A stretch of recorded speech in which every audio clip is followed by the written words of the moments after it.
May kontrobersya na naman pagdating dito sa Ticketmaster. Ewan ko kung naapektuhan ba kayo, pero sobrang Sa mga mahal. scalper ba yan? Oo, Sinasabi mo? either sobrang mahal, maski minsan 1 oras, 2 oras, ubus na. Actually, hindi na ako bumibili sa Ticketmaster eh. Sa iba na ako kumukuha kasi nga mahal sa Ticketmaster. Paano yun naman yung mga seats na gusto mo? Available naman yun sa iba kung ano yung available. Pare-pareho naman sila ng seating, diba, yung charts. Kyle, meron ka bang experience?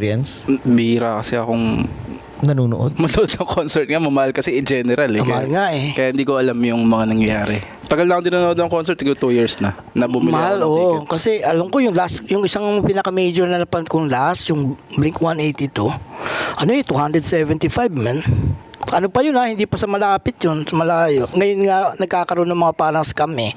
Kasi nga alam nila, lalo na kung in demand, Ayun nga, nagulat lang Wala ako nang na ganun. parang unless nasa buwan ka nakatayo. sobrang taas na, oo. Na anong biglang nangyari?